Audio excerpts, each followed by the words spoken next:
tempat ini untuk menggelar kegiatan tidak hanya dari Kota Makassar saja. Assalamualaikum warahmatullahi wabarakatuh. Salam sejahtera untuk kita semua, salam persatuan, salam solidaritas. Kembali lagi di channel Pustaka Buru. Kali ini karena Bung Akbar selaku host tidak bisa terlibat karena ada urusan tugas keluar kota. Jadi untuk sementara channel ini atau forum ini kita isi dengan diskusi. Akan ada beberapa topik yang akan kita perbincangkan lah berkaitan dengan ketenagakerjaan. Oke, mungkin perkenalkan diri dulu. Nama saya Ade Mulyana. Saya tidak sendiri, saya ditemani oleh kawan-kawan saya. Silakan, ini dengan siapa? Saya Ujang Kurniawan. Saya Andi Hamdani sendiri. Oke, ya saya tidak sendiri, saya ditemani oleh kawan-kawan ini.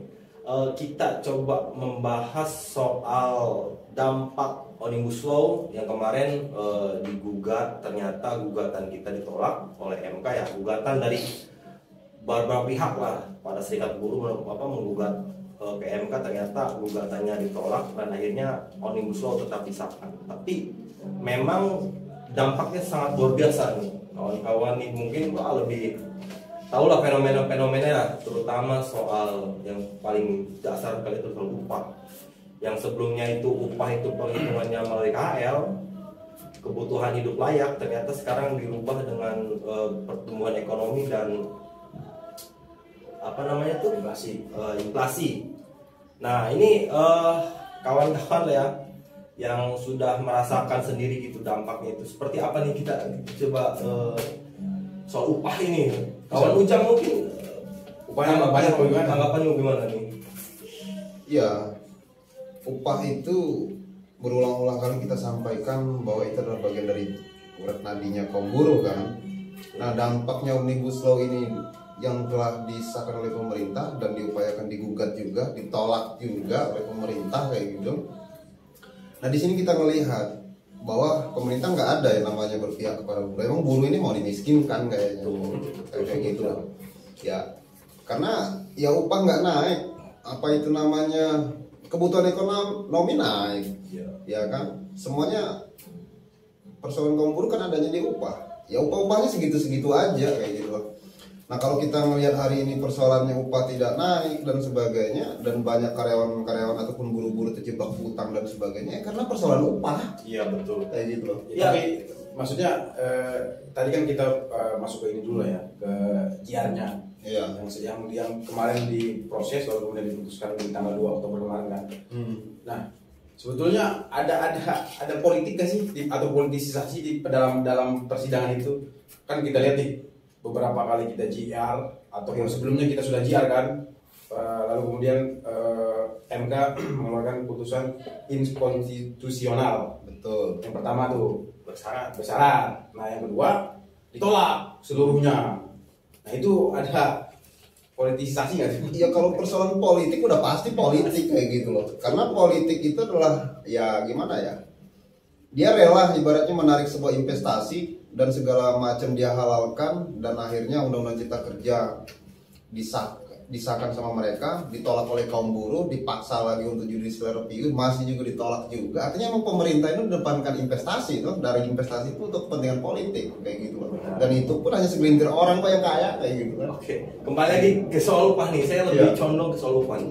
Karena yang tadi disampaikan fenomena di lingkup kerja kita lah, di sekitar kita nih, dampak dari Omnibus Law ini yang akhirnya penghitungan berkaitan kenaikan upah ini berdasarkan inflasi dan pertumbuhan ekonomi, akhirnya kan kenaikannya kan kecil ya. Betul.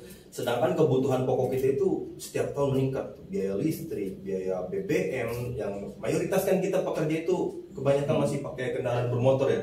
Iya. Itu sangat dampaknya luar biasa, dan bahkan karena upah tidak naik, kebutuhannya tidak terpenuhi, banyak yang tadi sampaikan Terjebak hutang lah ya. hutang. Nah itu terjebak hutang itu kemana-mana itu luas, Bung Jang. Ya Bung Andi lah mungkin yang di lingkup kerjaannya gitu, bagaimana tuh berkaitan dengan upah yang tidak memenuhi kebutuhan gitu. Ya, Bung Ujang dulu ya, yang literasinya mungkin gitu. Kalau menjelaskan tentang Omnibus Law nanti saya menggebu-gebu gitu ya. Oke. Ya sambil minum lah kita diskusi santai ini. Kayak Bung Ujang tegang. Kita melihatnya begini lah. Kan tadi di awal udah saya jelaskan bahwa upah itu adalah nadinya kaum buruh, ya kan. Nggak usah contohnya misalnya kemana-mana, misalnya soal BBM aja itu naik, dampak nggak kepada buruh? Dampak banget kan? Luar biasa. Ya, kan? Saya hitung-hitungannya tuh kalau bensin itu wah, Ya kan? main itu sebulan itu. Nah, dari hal yang kecil aja semacam BBM aja itu seluruh buruh Indonesia terdampak semua kayak gitu. Gimana dengan upahnya? Upahnya aja nggak naik, Betul. kayak gitu. Tapi BBM naik udah berapa kali itu naiknya? Iya. Ya. Sedangkan buruh misalnya, bukan dia naik malah dapat potongan upah.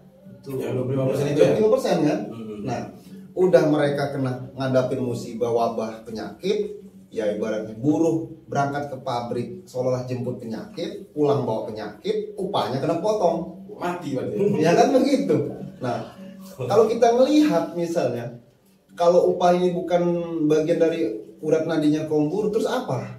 Betul. Kan jadi bahan pertanyaan. Cuman yang jadi masalahnya cuman satu, ibaratnya pemerintah hari ini tidak ada yang namanya bikin sebuah lembaga menciptakan tentang persoalan supaya benar real terhadap persoalan kaum buruh. Itu nggak ada, tidak ada sama sekali. Ya itu ya salah satu dampaknya itu upah yang sangat mendasar gitu. Itu yang kan urat nadinya seperti yang kawan Ujang sampaikan.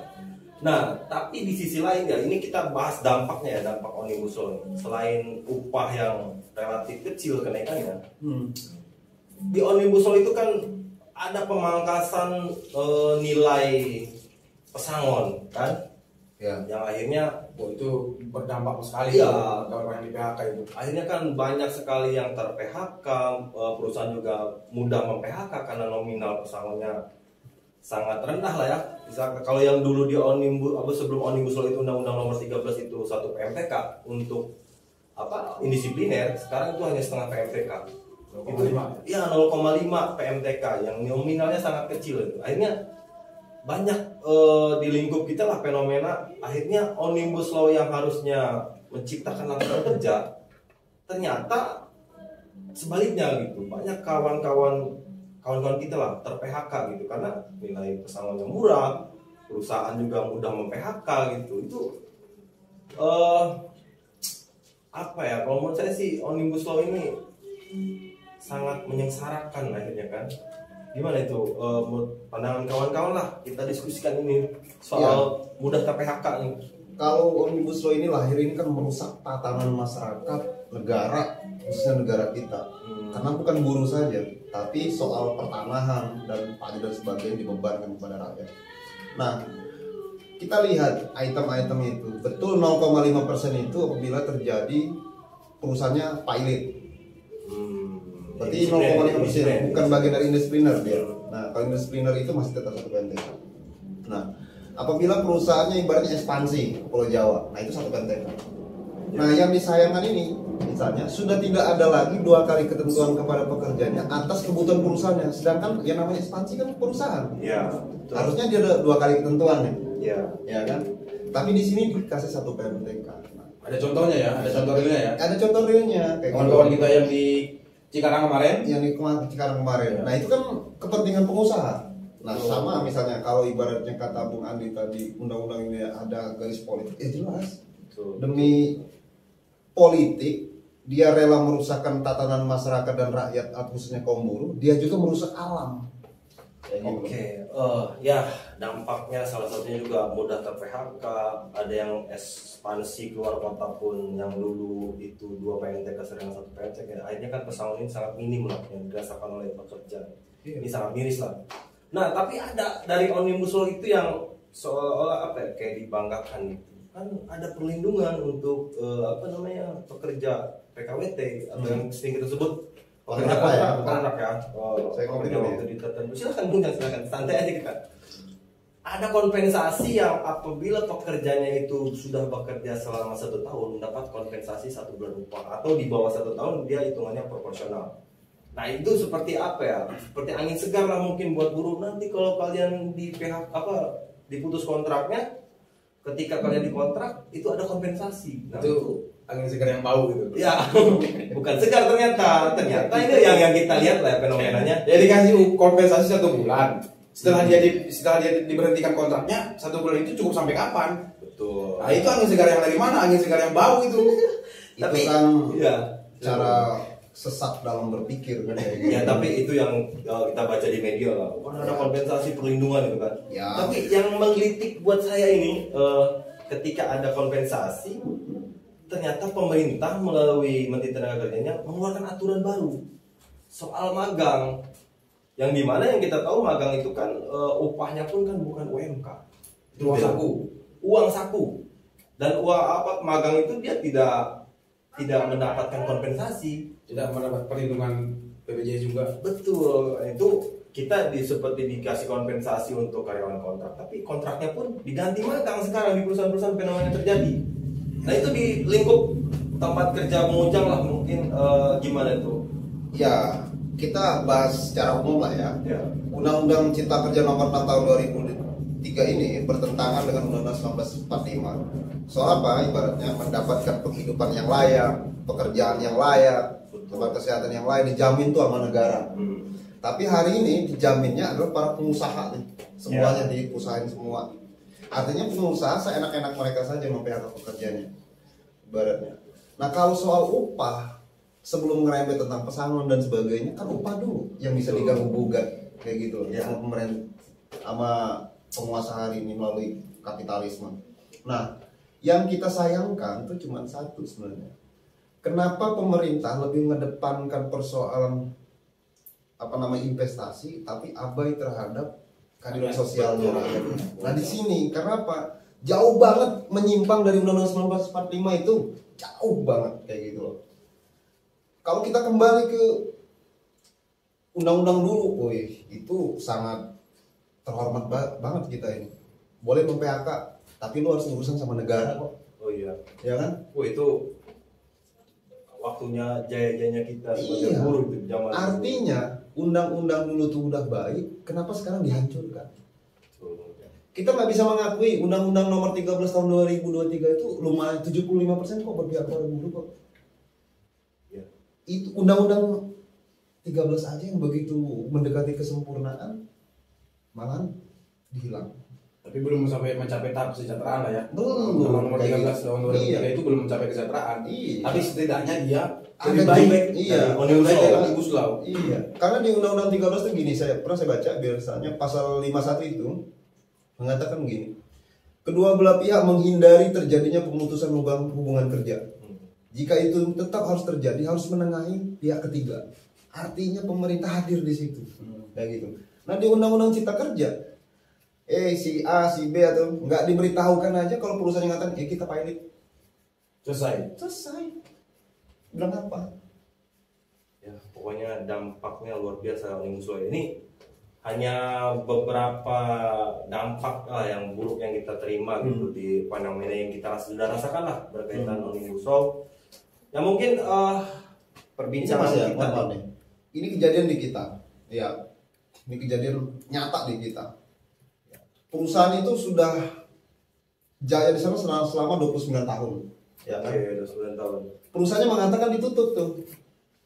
Tapi dia pindah ke Pulau Jawa.